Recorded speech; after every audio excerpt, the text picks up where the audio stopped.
Buongiorno, benvenuti alla nostra diretta. Siamo in edizione straordinaria ormai dal 21 febbraio per informarvi su quello che sta succedendo in Veneto con l'emergenza coronavirus. Abbiamo visto finora la conferenza stampa del Presidente del Veneto Luca Zaia, adesso andremo ad approfondire alcuni dei temi di giornata. Prima di tutto però rivediamo quelli che sono i dati dell'emergenza coronavirus in Veneto. In questo momento abbiamo 11.588 casi positivi, sono 181 in più rispetto a ieri sera. Questi sono gli ultimi dati disponibili, sono questi di questa mattina e fra poco, fra qualche ora avremo quelli della giornata odierna. In questo momento ci sono 19.595 persone in isolamento domiciliare in Veneto. Andiamo a vedere la seconda parte della tabella, che probabilmente è quella più importante perché riguarda la sanità del Veneto. In questo momento ci sono 1.602 persone ricoverate in ospedale, sono 17 in più rispetto a ieri sera. Ci sono 322 terapie intensive impegnate e sono 5 in meno rispetto a ieri sera. Ci sono 1.191 persone dimesse dagli ospedali e ci sono 609 decessi dall'inizio dell'emergenza coronavirus, quindi dal 21 febbraio scorso. Sono stati 10 i decessi durante la nottata. Cosa vogliono dire questi dati? Che forse si va verso un allentamento, è difficile da dirsi. Anche Zaia oggi durante la conferenza stampa, che poi vi faremo risentire, ha fatto il punto della situazione avvertendo che non è il momento di rilassarsi o di mollare la presa. Bisogna stare in casa o almeno bisogna uscire solo per quelle che sono le incombenze indispensabili per questo periodo. A proposito, Zaia pochi minuti fa durante la sua conferenza stampa ha detto che giovedì arriveranno probabilmente le scelte sull'allentamento per i negozi, quindi dobbiamo vedere come va la settimana, ha detto il presidente del Veneto Luca Zaia. Giovedì, quindi fra 3 giorni, dirò quali sono le nostre scelte. Può riportarci nell'oblio o portarci allo svuotamento degli ospedali, ribadisce Zaia. Siamo arrivati allo stress test degli ospedali, dove a un certo punto i posti si contavano sulle dita di una mano. Se non si ferma l'ingresso agli ospedali, tutto va in collasso. Quindi Zaia dice sì, decideremo cosa fare per i negozi, perché ormai la situazione è davvero drammatica, ma lo decideremo giovedì e questo non è detto che porti a notizie positive per chi fa commercio, quindi insomma bisognerà, ci vorrà ancora tanta pazienza. Pazienza che non ha avuto un gruppo di giovanissimi che ieri pomeriggio ha approfittato della bella giornata della Domenica delle Palme per fare una vera e propria festa, una grigliata. Siamo a Padova, siamo a 2 passi dal centro storico e i vicini, le persone che passavano se ne sono accorti, hanno chiamato la questura ed ecco cos'è successo. Domenica delle Palme, una domenica soleggiata di primavera, una domenica che nella normalità della vita prima dell'emergenza coronavirus avrebbe spinto molti a preparare una grigliata tra amici. Questo deve aver mosso una dozzina di ragazzi ad organizzare una festa incuranti delle restrizioni governative anti-Covid-19 con carne alla brace e musica ad alto volume. Diverse le segnalazioni giunte alle forze dell'ordine che denunciavano una festa nel condominio di via Trieste. Sul posto alcune pattuglie della sezione volanti, una squadra del reparto mobile e un equipaggio della Digos, i quali hanno appurato che effettivamente era in corso una grigliata tra 12 ragazzi. Questo avveniva nonostante le prescrizioni anti-assembramento in atto. Gli agenti hanno identificato tutti i presenti e li hanno sanzionati allontanando i non residenti. Questo è successo ieri a Padova, ma insomma vediamo dalle nostre redazioni che in questo periodo sono sempre moltissime le multe, le sanzioni che vengono appioppate ai cosiddetti furbetti, che a volte magari furbetti non sono, ma sono persone che non hanno ben capito la gravità della situazione o non hanno letto bene le ordinanze o non sono state informate a dovere, perché l'informazione in questo momento è davvero fondamentale, non tutti hanno accesso alla stampa, non tutti hanno voglia di vedere la TV, ma in qualche modo bisogna informarsi per capire quello che si può e quello che non si può fare. A proposito di quello che si può e quello che non si può fare, vi leggo un brevissimo stralcio di quanto ha detto il Presidente del Veneto Luca Zaia oggi proprio sulle gite di Pasqua in differita, perché ormai ieri era alle Palme e abbiamo visto le prime avvisaglie di quello che potrebbe succedere se le persone iniziassero a comportarsi come in un giorno di festa qualunque. Domenica sarà Pasqua, lunedì sarà Pasquetta o lunedì dell'Angelo, chiamate come preferite, e il rischio di fughe per grigliate purtroppo resta alto. Quindi Zaia dice: scampagnate a Pasquetta? Io resto qui con gli assessori, propongo la Pasqua indifferita come festeggiamento, naturalmente sottolinea Zaia, non certo come rito religioso. Poi ha scherzato con i giornalisti e ha detto: e se scrivete che voglio spostare il rito, vi taglio un dito. Insomma, ha fatto anche la rima, qualche sorriso durante questi giorni drammatici. Il fatto sta che non ci sarà spazio sicuramente per grigliate, festeggiamenti o assembramenti di alcun genere. Visto che gli assembramenti non si possono fare, sull'altopiano di Asiago si sono riuniti virtualmente i giovani pianisti che, grazie all'iniziativa organizzata dal comune di Roana, hanno messo assieme una versione struggente di Signore delle Cime che andiamo ad ascoltare. Buongiorno a tutti, mi chiamo Lucia e faccio parte dei giovani musicisti altopianesi. Noi siamo un gruppo di circa una trentina di studenti dell'Altopiano di Asiago, accomunati dalla passione per la musica. Io ed alcuni piccoli pianisti abbiamo creato un pensiero musicale per aiutarvi a trascorrere questo momento difficile in maniera un po' più serena. È un canto molto conosciuto dalle nostre parti e ricorda il paesaggio meraviglioso che ci circonda, sperando e pregando che le nostre cime innevate ci proteggano. A voi, Signore delle Cime.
Questa era una versione con i piccoli pianisti dell'altopiano, insomma la troverete anche sui nostri social, come tutto il materiale che abbiamo visto finora, dati, tabelle, informazioni, perché è importante far arrivare il materiale che pubblichiamo quotidianamente anche sulla pagina Facebook di Rete Veneta e sul canale Telegram. Adesso abbiamo in collegamento via Skype, perché naturalmente sapete che gli ospiti per motivi sanitari legati a questa emergenza non possono più essere presenti fisicamente qui nel nostro studio. Abbiamo Federico Caner, assessore al turismo della Regione Veneto, che ha lanciato una bellissima idea relativa agli sgravi fiscali per gli italiani che trascorreranno le vacanze all'interno del paese. Assessore, ha già avuto qualche risposta su questa proposta?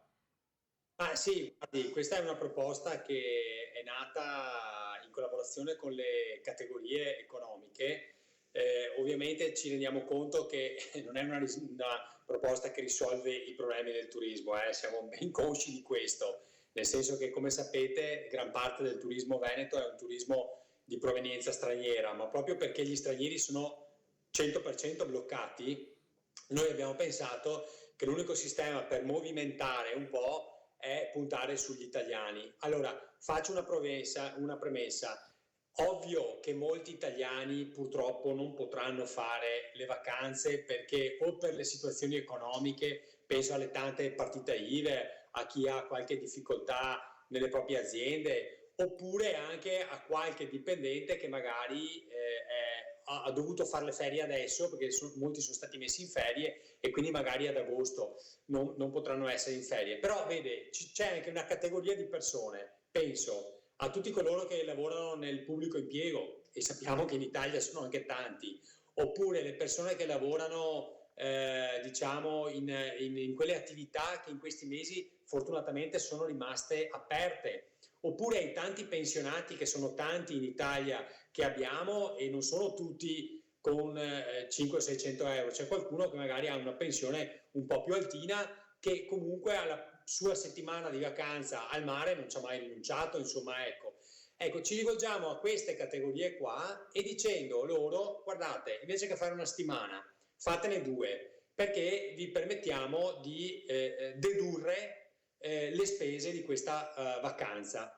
Allora, guardi, ovvio che come Regione Veneto noi abbiamo chiesto al governo di dedurre tutta la vacanza. So che in questi giorni stanno nascendo tante proposte che imitavano un po' la proposta che è arrivata dal Veneto, e ho visto che qualcuno parla di una proposta di Franceschini di dedurre 500 euro a famiglia. Ecco, allora io le ritengo molto poche 500 euro a famiglia, perché insomma, se si muove una famiglia con 4 persone o anche con 3 persone che va in un albergo una settimana, lei capisce che 1000 euro rischiano di essere spesi tranquillamente. Quindi noi pensiamo che quella deve essere la soglia da poter detrarre dalle tasse.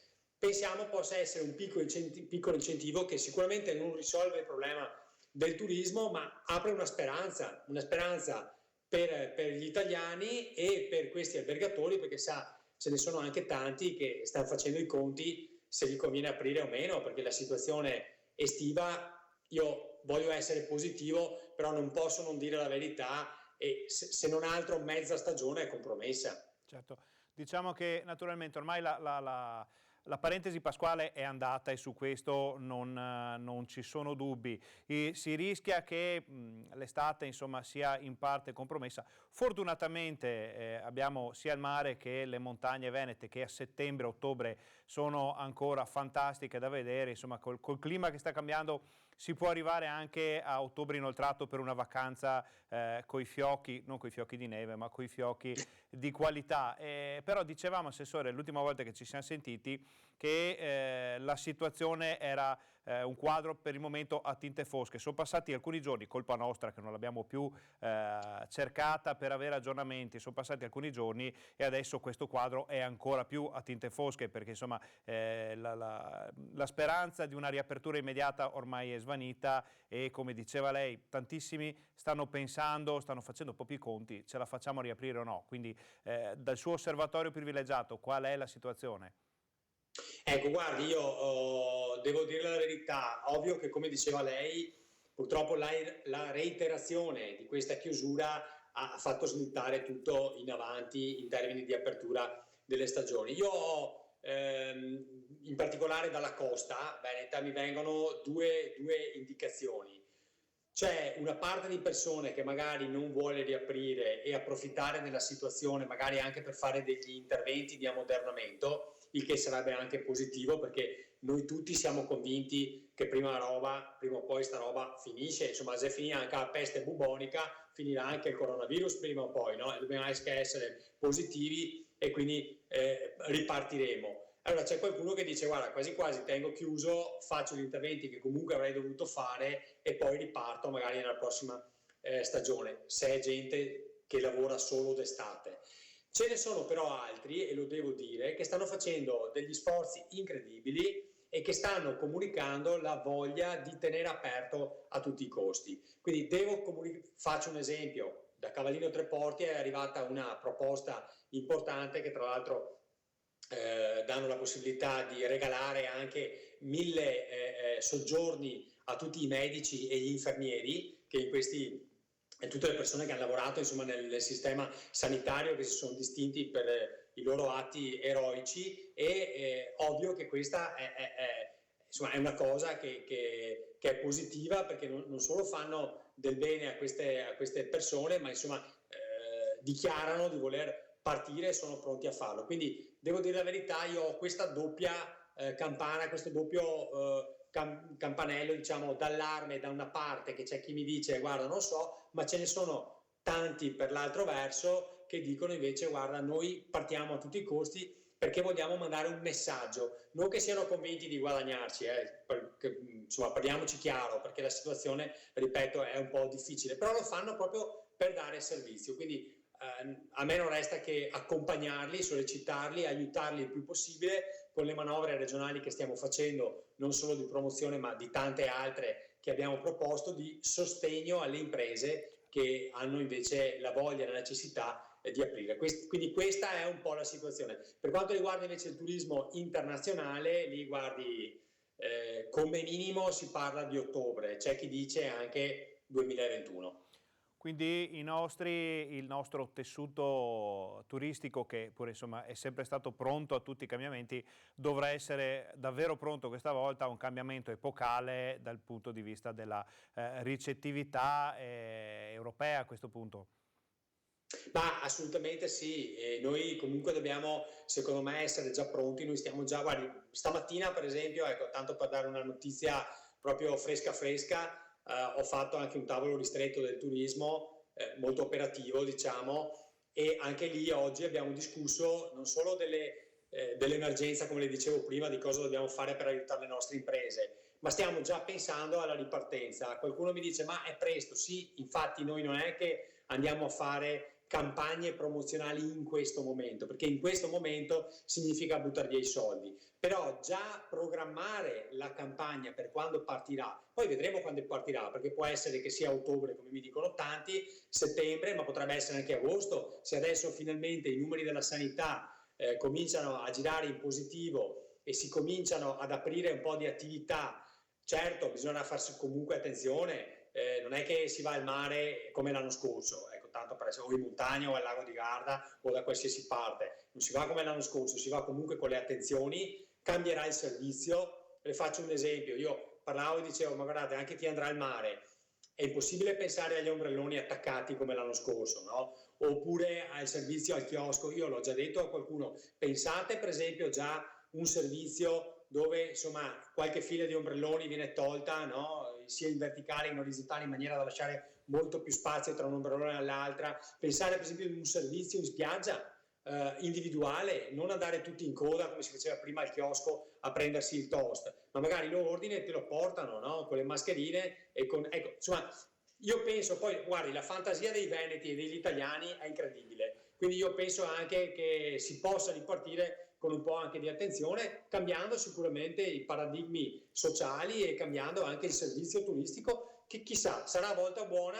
per innalzarlo ancora di più. Non avevamo dubbi sul fatto che i veneti, le imprese turistiche venete fossero già pronte a ripartire, e naturalmente non con il motore al minimo, ma già con quei piccoli aggiustamenti alla macchina che permetterà di essere super competitivi al momento opportuno. Però c'è una domanda che io devo farle. Finora abbiamo parlato di quello che le imprese possono fare, gli operatori possono fare per se stessi, o di quello che la regione può fare, ma ci sono moltissime cose da fare anche esterne alle aziende. Parlo delle spiagge, parlo dei sentieri di montagna, parlo di tutto quello che è quell'ambiente che noi veneti viviamo quotidianamente, ma che per i turisti è uno spettacolo da vedere quando vengono qui dalle nostre parti, che sono soggetti ai ritmi della natura. Per risolvere questo problema cosa si può fare? Ma guardi, penso che il cosiddetto settore del turismo slow, turismo lento e green, verde, credo che anche dopo questa situazione sarà ancora più importante, e lo sarà proprio anche alla luce di quanto è successo, no? Quindi la voglia anche di natura, la voglia di pulizia, no? La voglia c'è e ci sarà, e secondo me questi saranno percorsi quelli in mezzo alla natura che devono essere valorizzati ulteriormente rispetto al percorso che la Regione stava già facendo in questi anni proprio di incentivo del turismo slow. Certo, anche questo andrà fatto con le cautele del caso, come le dicevo prima. Certo è che per esempio mi viene più facile pensare a delle camminate in montagna all'aria aperta, dove è più facile magari tenere le distanze, dove è più facile non avere concentrazioni, insomma, ecco. Quindi molto probabilmente quello sarà un turismo che soffrirà di meno. Penso che potrebbe essere una grande opportunità anche per il Delta del Po, che è un'area che è sempre stata magari non valorizzata così tanto, che ha delle dimensioni incredibili, degli spazi naturalistici stupendi e potrebbe offrire dei percorsi particolari a piedi, bicicletta, dove appunto magari c'è meno gente, quindi non c'è questo contatto fisico, però c'è la possibilità di fare turismo all'aria aperta. Ecco, tutte queste cose qua andranno valorizzate. Noi siamo pronti perché ci lavoravamo già da qualche anno e in questo tavolo che stiamo portando avanti tutte queste cose le abbiamo considerate. Allora Assessore, noi siccome sappiamo che è molto impegnato, le chiediamo l'ultimo appello. Noi abbiamo un po' la passione per gli appelli perché siete molto più bravi voi di noi a farli. Un appello, lunedì sarà la famosa Pasquetta, lunedì dell'Angelo. Se non è l'assessore al turismo regionale che dice state a casa lunedì dell'Angelo, niente turismo, niente scampagnate, non sappiamo certo chi potrebbe farlo. No, guardi, io mi rendo conto che con queste giornate, bellissime giornate, è difficile. Me ne rendo conto, io per primo sono a casa anch'io come tutti i veneti, però dobbiamo continuare a tenere questa linea finché il presidente Zaia non dirà ragazzi ora si può cominciare ad uscire. Ripeto, anche quando dirà che si può cominciare ad uscire non è che lo si fa come prima, lo si deve continuare a fare con le accortezze del caso. Però fino a quel momento dobbiamo stare tutti in casa, perché altrimenti io dico una cosa, tutti gli sforzi che abbiamo fatto fino ad ora, non solo noi cittadini a stare a casa, ma anche i danni economici, voglio dire, cioè il tener chiuso tutte queste aziende rischia di essere un sacrificio vano, perché se non lo tiriamo avanti per altre 2 settimane per la sicurezza e adesso sbraghiamo, rischiamo di avere l'effetto di ritorno, che è quello che da qualche parte sta avendo. Allora, se abbiamo un effetto di ritorno, ciao estate 2020, molto probabilmente ciao anche all'inverno prossimo 2021, hai capito? Quindi è meglio che continuiamo a star duri sul pezzo un po' di più adesso e dopo poter ripartire. Quindi l'appello è rimanete a casa. Quindi teniamo a bada i cestini per i picnic, i plaid, tutte quelle cose che ci torneranno utili sicuramente quest'estate o appena più avanti e stiamo a casa.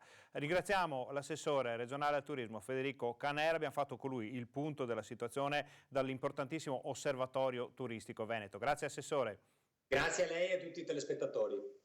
Torniamo in studio, avete sentito, questo era il punto di vista dell'assessorato al turismo. La situazione non è facile, ma gli operatori sono già pronti a ripartire, ma ripartire non è la parola esatta perché la macchina non si è mai fermata del tutto. Avete sentito, c'è chi sta già facendo quei piccoli accorgimenti per essere ancora più preparato alle sfide di domani, ma ne eravamo certi, ci sono però tantissimi in difficoltà che potrebbero arrivare a decidere di non riaprire una volta finito il periodo di isolamento e quarantena.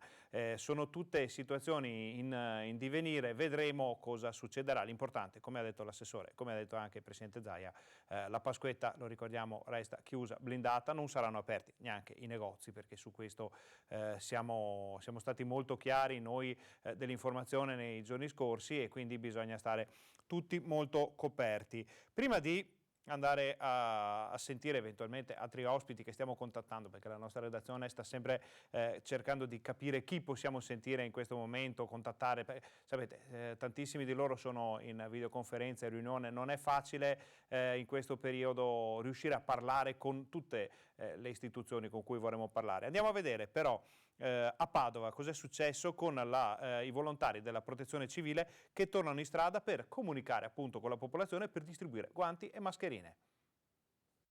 Distribuzione di mascherine e guanti, sostegno alle persone in difficoltà, controllo del territorio per sensibilizzare i cittadini a rimanere in casa.